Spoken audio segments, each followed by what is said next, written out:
Dr. Ramchandra Guha. And now, to definitively answer the question, is history, literature, or social science, over to Dr. Ramchandra Guha. I'm going to speak on whether history is a branch of literature or whether it's a social science. And I'd like to begin by remembering the Bangalorean who first got me interested in history. He is long dead.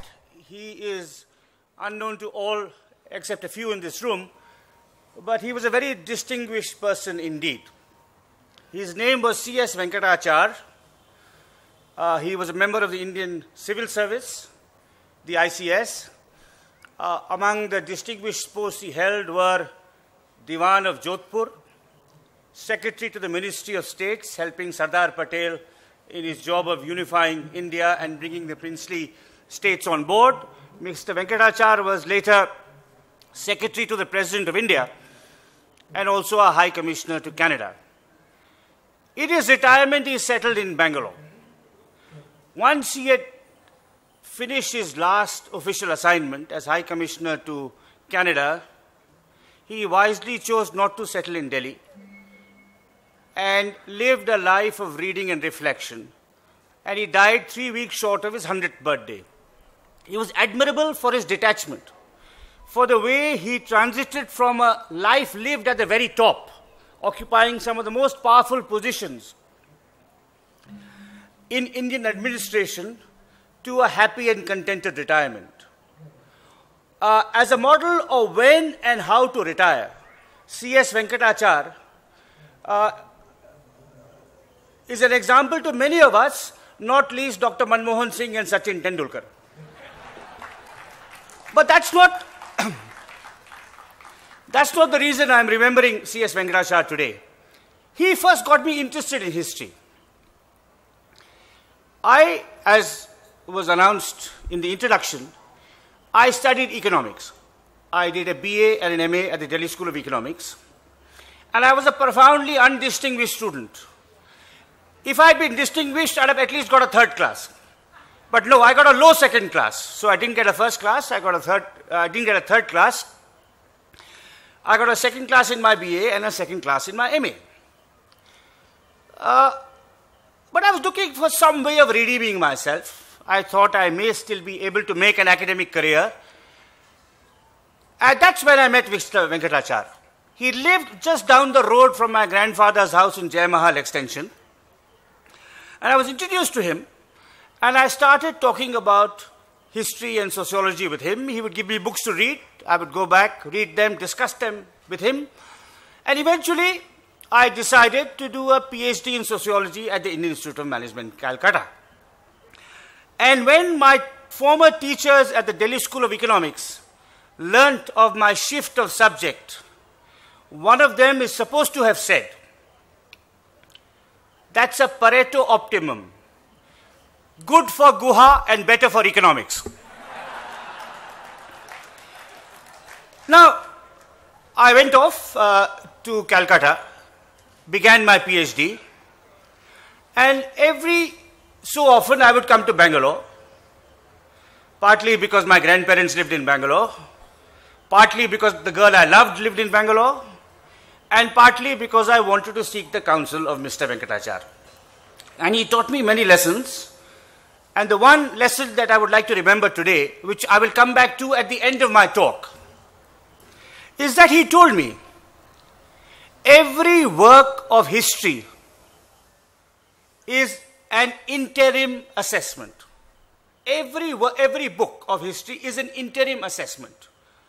However much research you do, however skillfully you analyze your material, however elegant your writing style, however successful your book may be, it may win all the awards in the world, it may sell 1 million copies, but it is interim.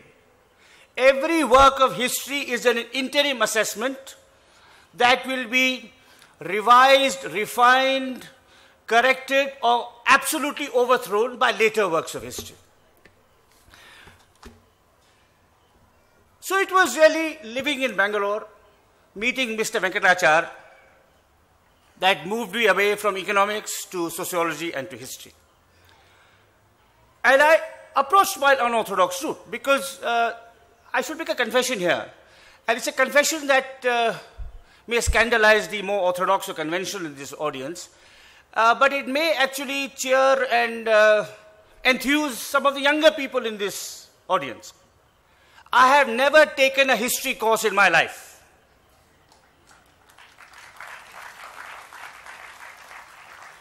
I moved to the science stream in my high school because I come from a family of scientists. I then actually wanted to do English literature in college, but my conventional family thought that was a soft subject, and economics was a science, or at least a pseudoscience. So I went off to do economics. Then I did a PhD in sociology, and then I moved into history. So I am a historian. I practice the methods of the historian. I write works of history. I do primary research in the archives. But I've come to history from an unorthodox route, via cricket and sociology, with a few detours into cricket. I beg your pardon, few cricket and economics and sociology, and a few detours of different kinds into the practice of history. And it's from that perspective that I'm going to ask this question. Is history a branch of literature, or is it a social science? When did the discipline of history begin? It's conventionally argued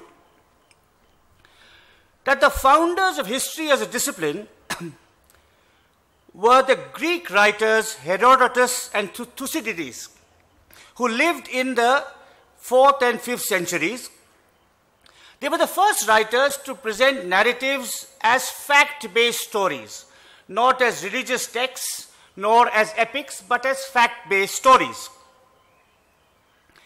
And these pioneering Greek historians were followed several centuries later by Roman historians such as Tacitus and Livy, who likewise wrote about the world through the prism of evidence and fact. They didn't make up stories, they didn't invent, they didn't evoke godly providence, but they observed what was going on. They examined reports of battles, shall we say, and how they were lost and won. They investigated manuscripts that came their way, and they tried to write fact-based narratives of their time, their society, their culture. For the early Greek and Roman historians, history was seen as a drama, as the clash of societies, the clash of states, the clash of armies, and the clash of personalities. So it was a drama. It was an epic battle, but real battles, not like the Mahabharata or the Ramayana or the Iliad or the Odyssey, which are, wonderfully imagined mythological battles, as real battles between Athens and Sparta, between the Greeks and the Persians and so on.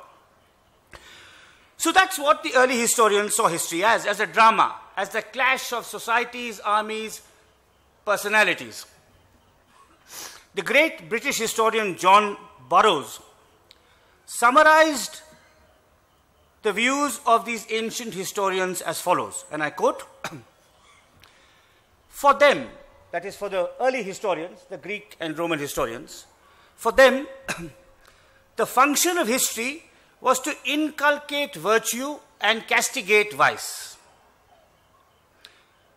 The function of history was to inculcate virtue and castigate vice through the presentation of examples of inspiring and ignominious behavior.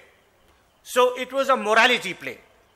You wrote history to inculcate virtue and castigate vice by analyzing the clash of societies, personalities, and armies. And these were the founders of history as a discipline, the Greeks and the Romans. The true successors to these classical historians were European writers of the 18th and 19th centuries, such as Gibbon and Macaulay, both of whom were English, and the Frenchman Michelet. Like the Greeks and the Romans, these early modern European historians also focused on heroes and heroism, and they also tended to see the great man as the embodiment of the aspirations of the ordinary man. And I think man is important here. For a very long time, historians had no time for women, or women were presented in subsidiary or insignificant roles. So that's the tradition of history writing, started by the Greeks and the Europeans, and continued in the 18th and 19th century by such European writers as Gibbon, Macaulay, and Michelet. As Thomas Carlyle, who is also one of the great figures in this tradition of history writing, wrote in his book of 1840, Heroes and Hero Worship. In that book he wrote, I quote Carlyle, "A hero is a great man, one to whom every man looks up and feels a sense of awe. Hero worship is only natural, because we recognize that these people embody the greatness that other men strive for."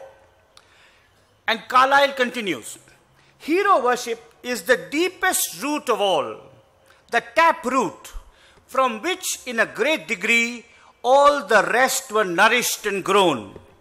Worship of a hero is transcendent admiration of a great man. I say great men are still admirable. I say there is at bottom nothing else admirable than the worship of a great man. No nobler feeling than this of admiration for one higher than himself dwells in the breasts of men. No nobler feeling than this of admiration for the one higher than himself dwells in the breast of men." Now that is Carlyle in the 1840s, and in 2013, I see my objective as somewhat different, to debunk those who see and worship and see heroism in all kinds of ordinary characters around us. But that's a separate question. I won't get into it. Now, when you think of this tradition of history writing, of starting with the Greeks and continuing through the Europeans, it's really about the analysis, the presentation, and most often the worship of great men. And the great man in ancient times was a warrior or a king. In medieval Europe, he could occasionally become a sage or a saint, say St. Francis. In early modern times, from the 18th and 19th century, the great man could become a scientist like Newton or a writer like Shakespeare.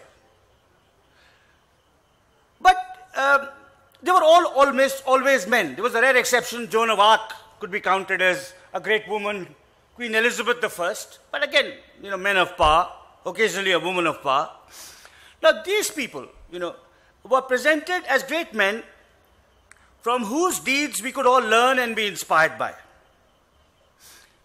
That's the tradition of history writing that starts with the Greeks and comes right up to the middle decades of the 19th century. And in this tradition, history is in essence a branch of literature. It's a morality play.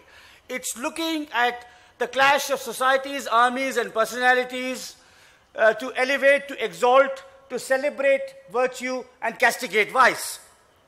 The job of a historian in this traditional view of history is to entertain and inspire. Entertain and inspire.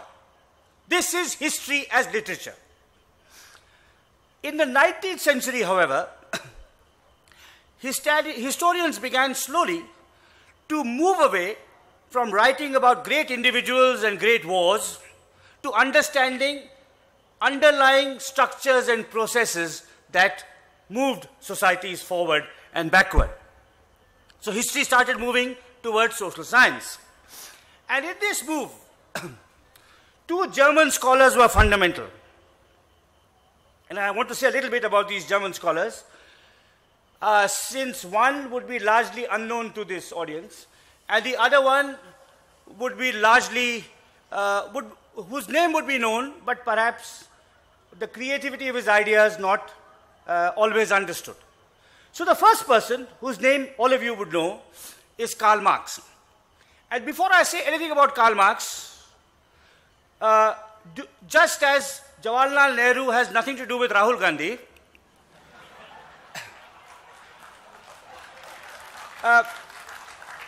Karl Marx has nothing to do with the Communist Party of China, India, Vietnam, Albania, Cuba, or whatever. In his own lifetime, Marx said, "I am not a Marxist." All right. Now, so Marx is to be remembered today as a scholar. And so is the other person whom I'll come to, who I said would not be, so his name would not be recognized except for those of you who have studied sociology or politics. The other German was the great sociologist Max Weber. Karl Marx and Max Weber fundamentally transformed the writing of history. And I want to say a little bit about both of them, starting with Marx. Now, what's common to Marx and Weber is that they were polymaths. They had soaked in all the disciplines. They had read widely in economics, philosophy, history, politics, and even literature. One of Marx's unfulfilled ambitions was to write a book on the novels of Balzac. All right. So they were polymaths, and they lived at a time of absolutely fundamental social change. In the 19th century in Europe, multiple revolutions were happening. There was an industrial revolution, there was an urban revolution, there was a technological revolution, and there was a social revolution. As community structures broke down, individuals came into their own, as people moved from the village to the city, from the farm to the factory, as scientific thinking replaced religious dogma, as monarchies came down and democracies were nurtured. All this was happening in the 19th century in Europe. Marx and Weber were privileged to be living through multiple revolutions, just as we Indians today are also privileged to be living through multiple revolutions in India.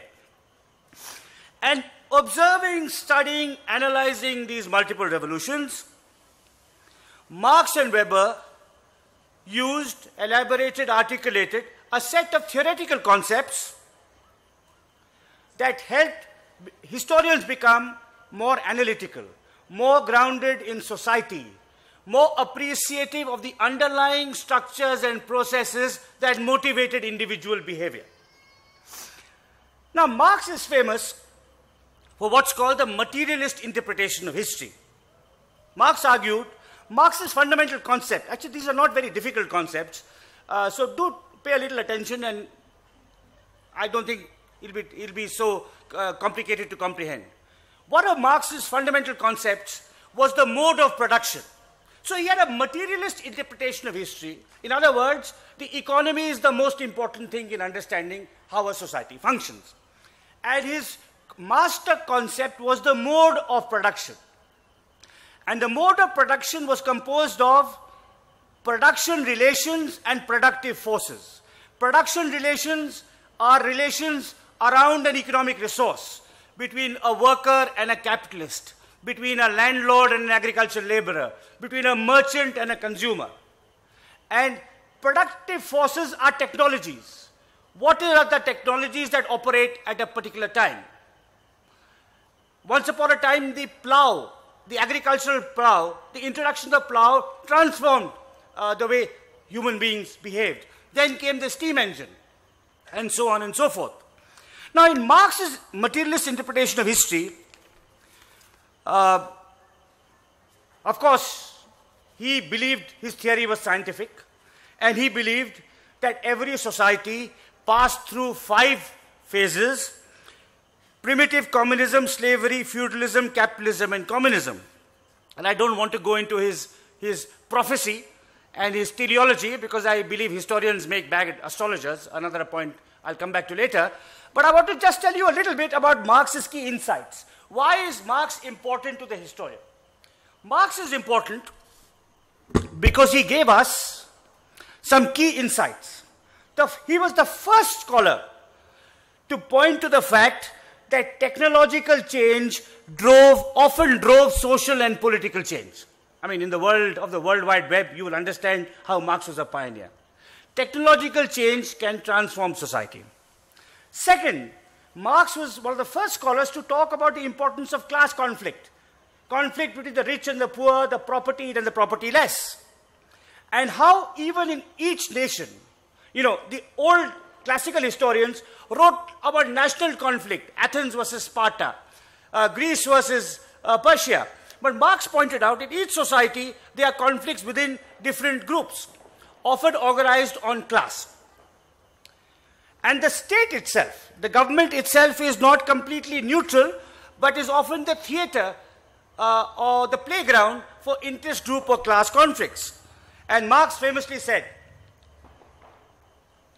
that the state in capitalist societies is the managing agency of the bourgeoisie. And Mr. Mukesh Ambani was unconsciously echoing Marx when he said, Congress hamara dukan hai. Well, before you start clapping too loudly, the same gentleman is very likely to say in 2014, BJP hamara dukan hai. But let that be aside. So, that's Marx. Now, I want to move from Marx to Max Weber. Weber was, in many ways, an even more profound thinker than Marx.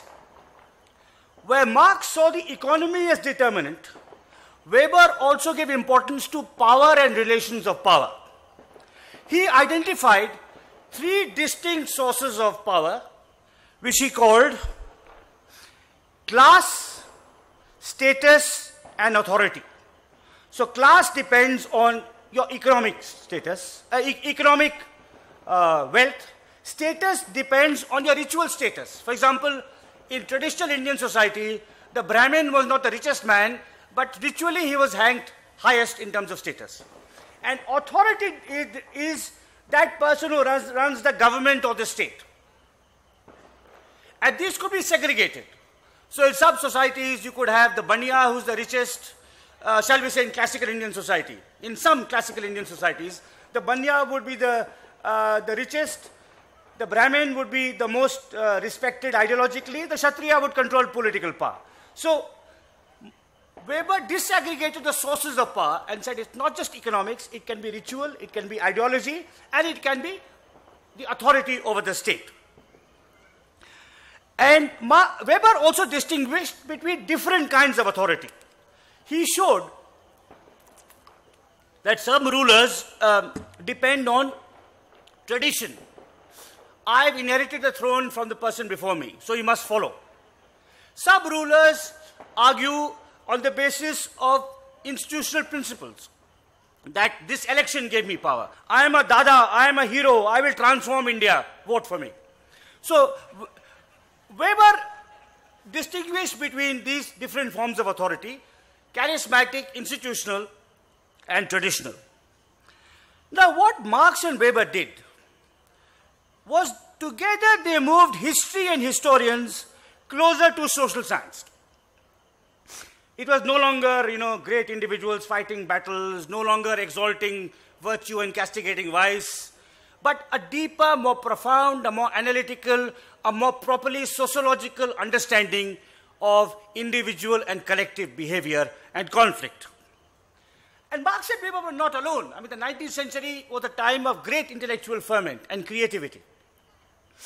And some others who contributed to this rethinking of history and moving history towards social science were two great Frenchmen, Alexis de Tocqueville, who wrote on democracy, and Emile Durkheim, who was one of the founders of modern anthropology. And Durkheim's real significance is partly comparative. His comparative studies of suicide in pre-industrial and industrial society. And Durkheim once said, all society is comparative, all sociology is comparative. So that's one of his major methodological contributions, that the historian must have the experience of other societies in mind while studying his society. And Durkheim also emphasized the importance of symbols, of images. For example, say, and of course that's something that's very, Indians would understand, importance of symbols in identifying why certain groups identify with certain symbols, why certain groups discard certain symbols. I mean, Mr. Modi did not understand the symbolism of the skull cap and is still paying for it, and so on and so forth. So I think these are things that Durkheim first brought our attention to. Now, these thinkers of the 19th century reshaped the writing of history from simply exhortative tales, of course eloquently written, but tales and stories and morality plays about wars and armies and personalities and kings. It became an analysis of social, political, economic, institutional change. And in 20th century, for most of the 20th century, history was solidly rooted in social science. And the most influential schools of history writing from, shall we say, 1930 to 1990 were inspired by people like Marx, Weber, Durkheim, Tocqueville, and so on. And I'll just give you a few names of some influential schools of history writing. Or let me just mention three. What's called subaltern studies, which is history from below. Now, without Marx, you would not have had subaltern studies. What subaltern studies, which is a kind of outgrowth of Marxism, at a school to which many Indian scholars have contributed a lot, most eminently Ranajit Guha, who is no relation of mine, I should make that clear, and a far more distinguished scholar than me. I mean, those of you who are interested to read his collected essays published by Permanent Black. And subaltern studies talks about the forgotten people of history, the peasant, the worker, the tribal, the artisan, the shepherd, and how to recover their voices. And of course, you have to recover their voices through through field work, through looking for non-conventional sources, and so on. And without Marx, you would not have had history from below. You would have only had history of great people and powerful military leaders, kings, scientists, sages, and so on. Subaltern studies was followed by feminist history, which argued that the Marxists, including Ranajit Guha, had ignored women. And and of course, if you want to understand the subordination of women, you have to draw on the insights of anthropology. Incidentally, I mean, Marx and Engels were actually, Marx's collaborator Engels was an early feminist. Marx, for all his greatness as a thinker, was the reactionary and hidebound patriarch. But Engels was an early feminist who talked about how systems of property in different societies determined the position of women.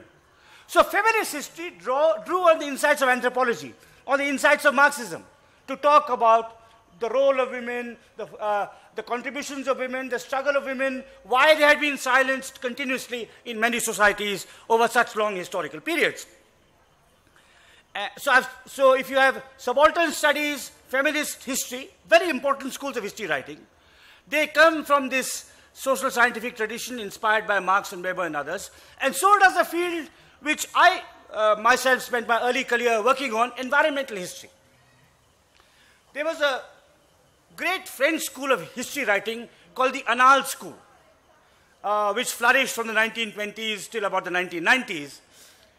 Its pioneers were two French scholars, Lucien Fabre and Marc Bloch, who were truly original pioneering thinkers.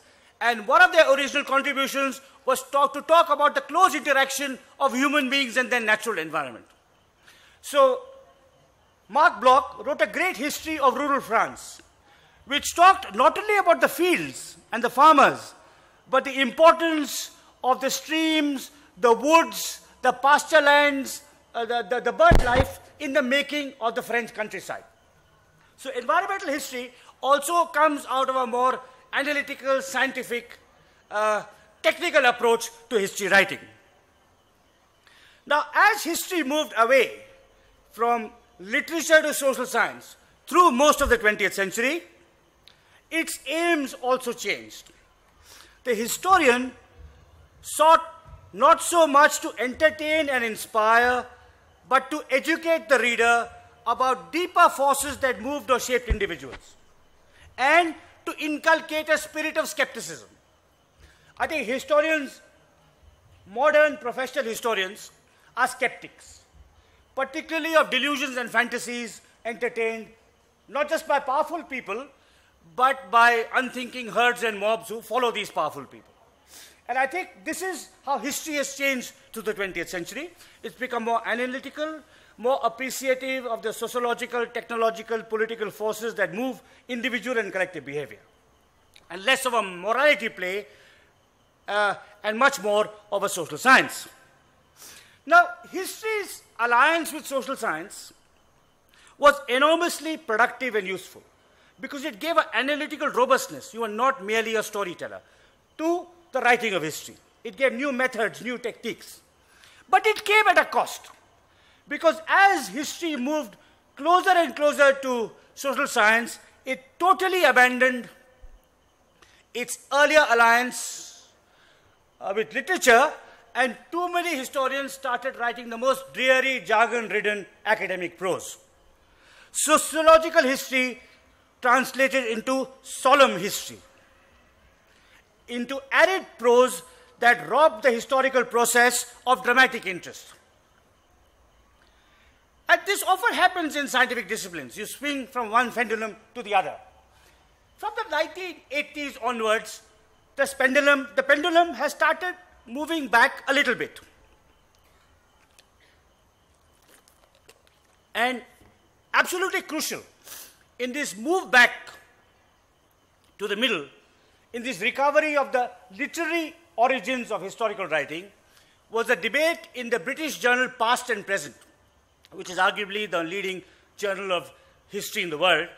And in 1980, a historian called Lawrence Stone called for a revival of narrative. He said, historians have become so captive to theory and technical jargon that they have forgotten the art of communicating with their audience. Now, since that debate on should narrative return, which took place in Past and Present in the 80s and 90s, there's been a revival of narrative-driven history. And the most vivid and successful example of this revival is the now flourishing genre of biography, of historical biography, not just of famous people, of middle-rung people, of obscure people, biographies of untouchables, of women workers, and of course of scientists, of scholars, of activists, and even of generals and statesmen as in the old days.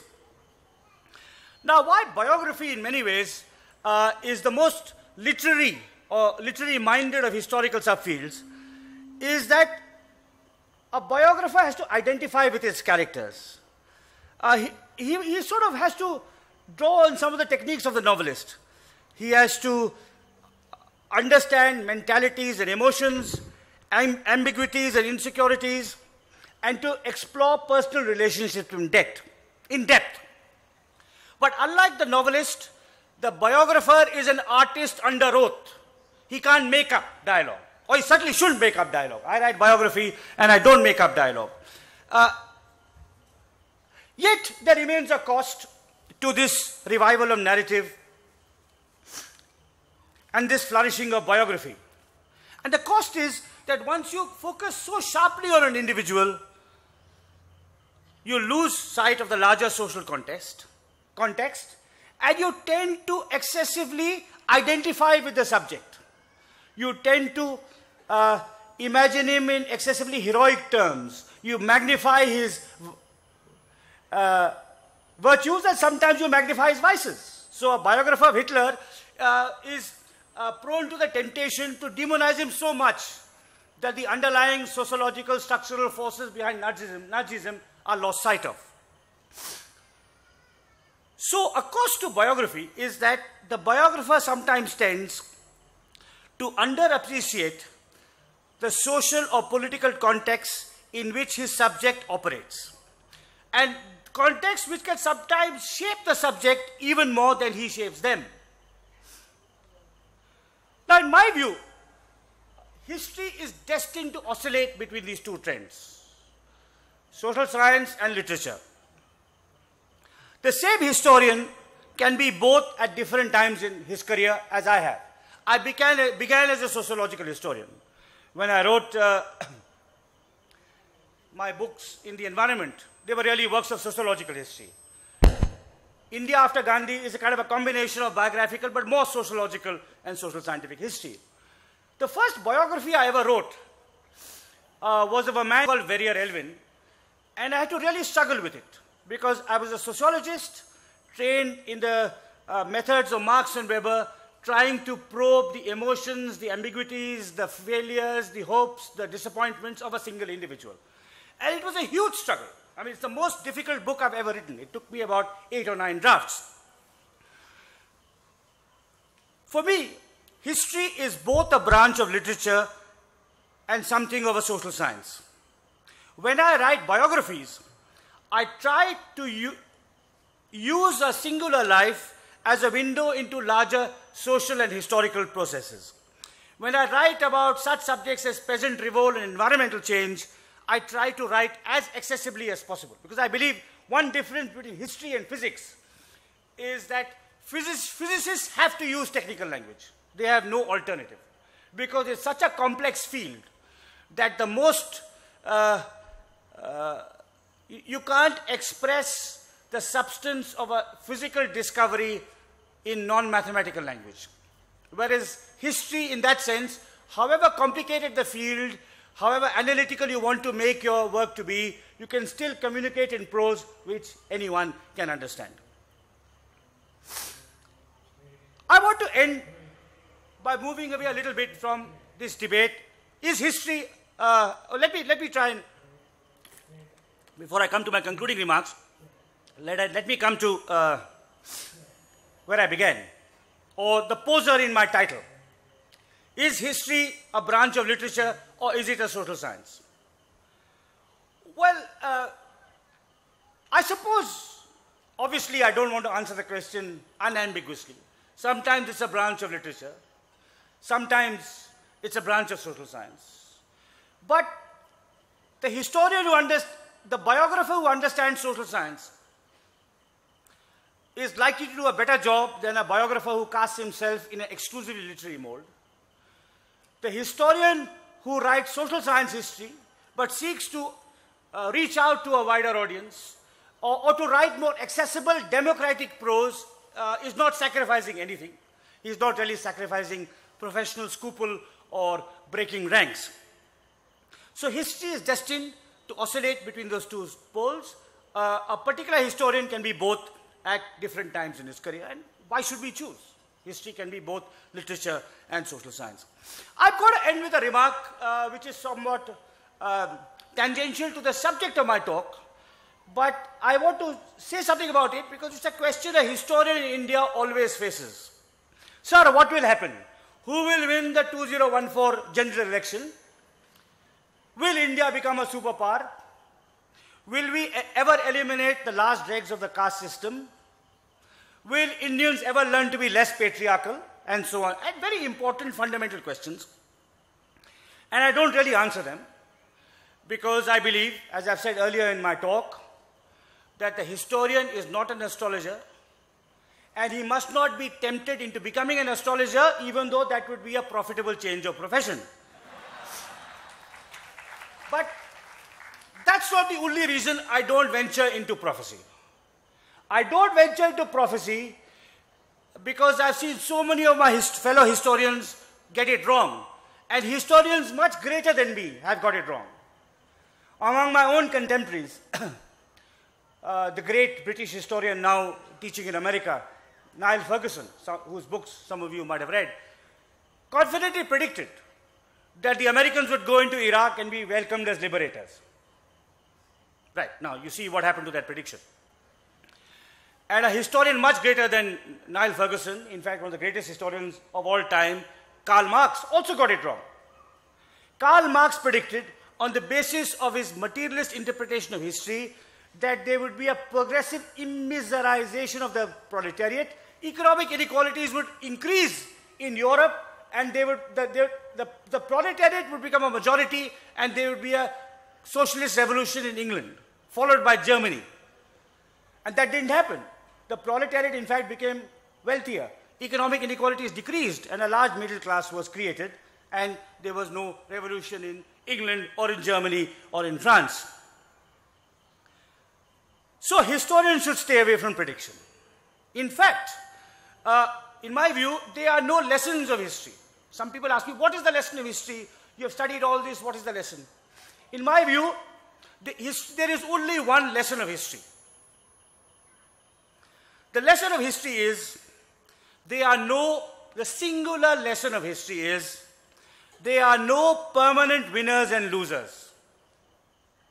There are no permanent winners and losers.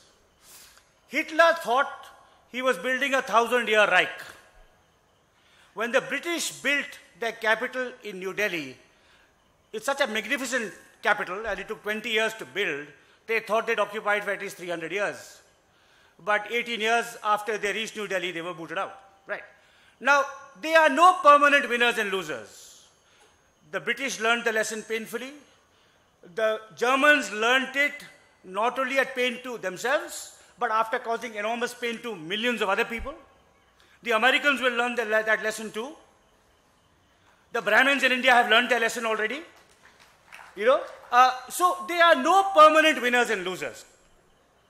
And I want to just say, add a personal anecdote about this. About 10 years ago, I was asked to write an article, 10 or maybe 12 years ago, about 10 or 12 years into economic liberalization, and in the early days of the software boom, I was asked to write an article for Outlook magazine on why the South is doing better than other parts of the country. Now, I'm a South Indian, I'm a Tamilian from Karnataka, and now this was a wonderful opportunity to indulge in some self-congratulation. And to mask that self-congratulation in some solemn historical analysis. So I said, why is the South doing better than the North? Well, you see, firstly, we have a coastline, they don't have a coastline.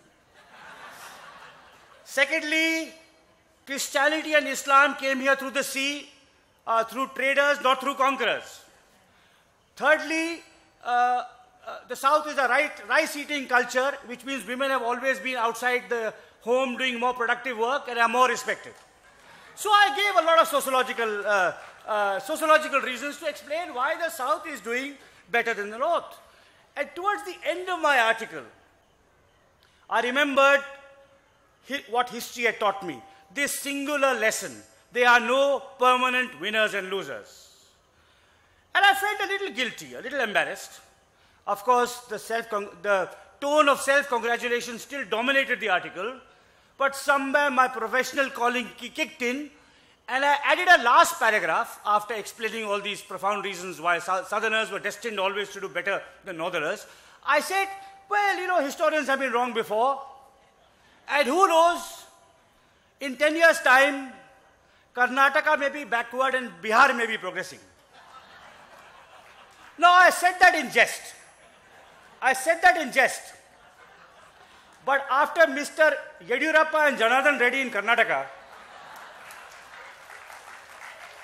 and Nitish Kumar, who in my view is India's best Prime Minister in Bihar, Bihar is looking up and we are looking down. So, Karnataka's rapid fall from grace and Bihar's turnaround validates this singular lesson of history. There are no permanent winners and losers, including historians. This may be the last time Ramachandra Guha is called to address the Bangalore Literary Festival. And I don't mean it in jest, because next year my books may not sell, somebody else's books will sell. Because he or she has written better books than me. And that's the lesson my teacher C.S. Venkatachar taught me. All history is interim, all historians especially so. Thank you very much.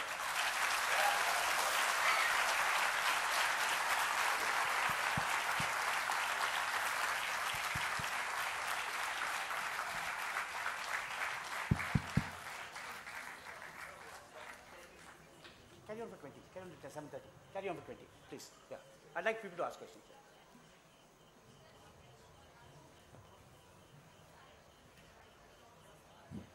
Sir, you talked about different aspects. Yeah. One is the language in which history is written. Yeah. Second is the approach, the sociological or something. There is one more thing that I feel, as the governments change, I feel the history becomes from science, it changes to literature because it changes even the facts. At times, Yeah, I got the question. Yeah, I'll answer it. sometimes I feel Yeah. your history is very different when I read Perry Anderson. No, Yeah. yeah, look, I got the question. I think it's like this. There are two things. There is, there is a debate within historians. So as I said, that it'll always find to be there will be multiple interpretations. But if by when governments change you meant that textbooks change, is that what you meant? Huh? Okay, now of course, you see, I believe, I'll come to that in a minute. I believe that the credo of a historian, the credo of a writer, is that no writer must be a member of a political party. I am proud to say that I am distrusted by the communists, disliked by the Congress party, and detested by the BJP. All right, now, so that's the first thing. And that's true of most of my, at the same time, there's a problem. You do read textbooks. Who writes these textbooks? And that's where the ideology part that you may have been alluding to comes in. If there's a BJP government in power, it will be a Hindutva textbook. If there's a Congress government in power, it will all be about the greatness of the Nehru-Gandhi family. Now, of course, you read professional scholars to write textbooks. In Britain, William Dalrymple is here, he's participated in that debate. In Britain, there's a vigorous debate about this. We have a great institution, the National Council of Applied Economic Research, which about 8 or 9 years ago, under an excellent director called Krishna Kumar, got some of India's best non-ideological, non-party historians to prepare textbooks. Unfortunately, the state governments will not accept them because they rely on pushing digested party lines down the throat of the students. But the NCERT textbooks, which are prescribed for CBSE, are first rate. So at the level of textbooks, you do need something that strikes a balance, that brings the latest discoveries of historians in an accessible, non-partisan language to the student. At the level of professional history writing, you would have debate, you will have differences. I mean, Perry Anderson disagrees with me and I disagree with him, that will happen. So, I mean, that's because history flourishes. In fact, the great Dutch historian Peter Gale once said, history is an argument without end. And that said, what my teacher Venkatachar also told me, history is interim history. It's an argument without end. Ram, is there an Indian tradition in history? Here. You spoke about you spoke of the Western tradition in history. Yeah. What about the Indian tradition in history? Do we have an Indian tradition in history at all? You see, I am uncomfortable with such questions. Because what is Indian, for example? Is it Brahmin? Is it Dalit? Is it Hindu? Is it Muslim? I don't believe in essential aggregations. There's a modern tradition. There's a modern school of history writing. And there is, of course, a traditional school based on epics and bards and so on. And I'm uncomfortable with they're first-rate Indian historians. If you want to read the history of ancient India, you should read the works of Upinder Singh and Nainjot Lahiri. You know, these lunatic right-wing trolls who follow me all the time on Twitter, more than me, they abuse my distinguished colleague Romila Thapar. But forget Romila Thapar. Read the works of Indian historians Upinder Singh and Nainjot Lahiri. If you want to read top-class medieval history, read Muzaffar Alam and Sanjay Subramaniam. If you want to read top-class modern history, I've mentioned Ranjit Guha, read Partho Chatterjee, read Tanika Sarkar. You know, they're all top-rate Indian historians. But is there Indian tradition? By the way, because I would like to urge you to consider that question. Is there Indian tradition of doing physics? Should there be an Indian tradition of doing physics, or is there a global tradition? Is there a universal tradition? You know, I think these are important questions. You know, and I think in that sense, and I'd like to just end with a quote from Tagore. Tagore said, "We must glory in the illumination of a lamp lit anywhere in the world." So, I would say, in answer to your question, we need more good Indian historians. We need the IITs, the IIMs, the engineering colleges, the commerce departments to also bring about some historical learning and understanding. We need our archives to be better run. But God forbid that we need an Indian tradition of history writing, because that will very quickly become a Hindutva and Narendra Modi glorifying tradition of history writing. I'm sorry to say that. or something else like that. So we don't need an Indian tradition. We need better, professional, qualified historians. Yeah. Hello, sir. Yeah. It was a very interesting discussion. Yeah. My question to you is, what do you think of the element of objectivity in the discipline of history? You know, because the historian does tend to bring his or her discretion even while recounting the past, giving importance to one event over another. So that's a very important question.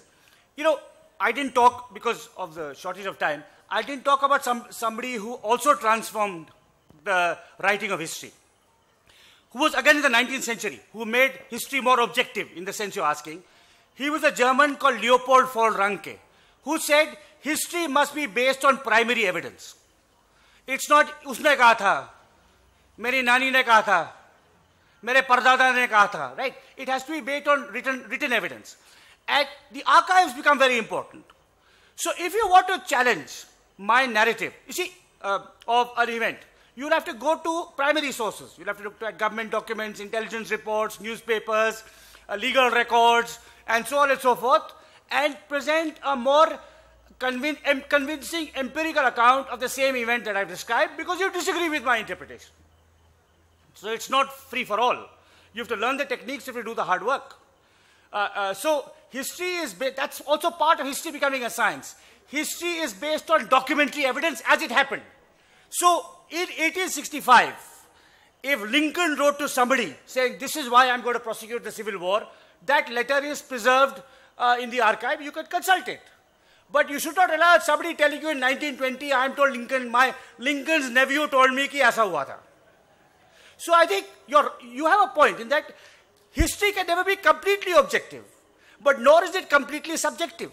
Just as it oscillates between literature and social science, it oscillates between partial and less partial truths. And you can only get to a less partial truth, through serious, rigorous work, not by just ideology. One last question. If I just, let me answer. There's again something in my talk which I didn't talk about. You see, I'll tell you my view of history writing. I believe in history that is non-chauvinist. Now I should explain what is non-chauvinist. History that rejects the chauvinism of the discipline, that I only look at the archives, I don't look at other materials. So a historian must be a non-chauvinist, willing to learn from literature scholars, from sociologists, from political scientists. History is against the chauvinism of ideology. Okay, it's against the chauvinism of ideology. So a Marxist, not just a Hindutvavadi, a Marxist is also totally, or a Nehru-Gandhi loyalist. So a historian is against the chauvinism of the nation also. One of the things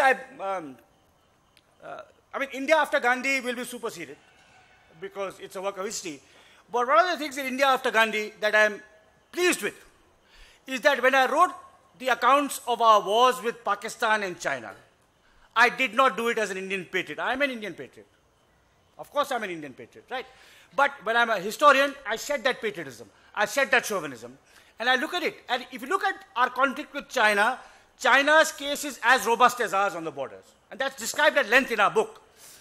And when you think of our conflict with Pakistan over Kashmir, one interviewer who read the book, and I said something, he headlined my interview. Guha says India's case on Kashmir is constitutionally not foolproof. Now this headline in Tehelka magazine was reproduced in a Pakistani newspaper as Indian historian says India has no case on Kashmir. What I actually said was Pakistan's case on Kashmir is also not legally foolproof. Right. Now, so the problem with what you're saying is that what you're alluding at, you're absolutely right. This is a real danger to, all the money spent in trying to discover the source of the Saraswati. All right. Now, and it's not just the BJP. I mean, when the Congress party writes its history, Lal Bahadur Shastri and Narasimha Rao have no place in it. So, which is why a historian must never join a party, must never join a government. That's, I think, very important to maintain your credibility. And which is why you must never have succumbed to the chauvinism of history writing. You cannot be a historian who is chauvinist about your ideology, your religion, your gender, your caste, your generation, or even your nation.